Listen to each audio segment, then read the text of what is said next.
সুযোগ নাই, তবুও আমাদের প্রতিষ্ঠান আমাদের কাজ সম্পর্কে ব্যক্তি কথা না বললেই নয়।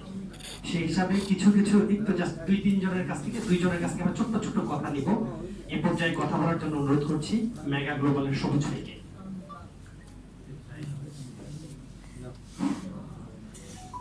বিসমিল্লাহির রহমানির রহিম। সম্মানিত সাংবাদিক বন্ধুরা, আমার প্রিয় সংগঠন প্রেক্ষেপের সম্মানিত সভাপতি, সাধারণ সম্পাদক এবং ইসি কমিটির সম্মানিত ব্যবসায়ী বন্ধুরা, প্রেক্ষেপের সাধারণ সদস্য, এফবিসিআইসির প্রতিনিধি এবং আগত সকল মেহমান, আসসালামু আলাইকুম ওয়া রাহমাতুল্লাহি ওয়া বারাকাতুহু। আপনারা জেনে থাকবেন 2005 সালে প্রেক্ষেপ প্রতিষ্ঠিত হয়।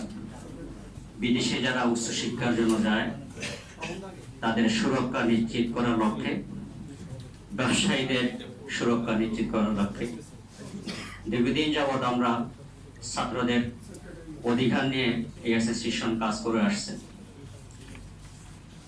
আমরা চেষ্টা করেছি প্রতিটা শিক্ষার্থী যাতে বিদেশে সকল তথ্য জেনে শুনে বুঝে তার যোগ্যতা অনুযায়ী যেতে পারে, কোনোরকম প্রতারণার শিকার না হয়, সে লক্ষ্য নিয়ে আমার কাজ করে যাচ্ছে।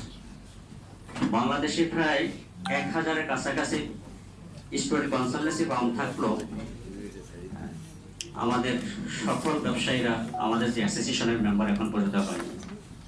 যেই কারণে আমাদের মেম্বার হয়নি এমন কোনো সদস্য তার সঙ্গে কোনো রকম অসচ্ছতা করলে বা প্রতারণা করলে আমরা আইনের আওতায় আনার সুযোগ আমাদের থাকে না।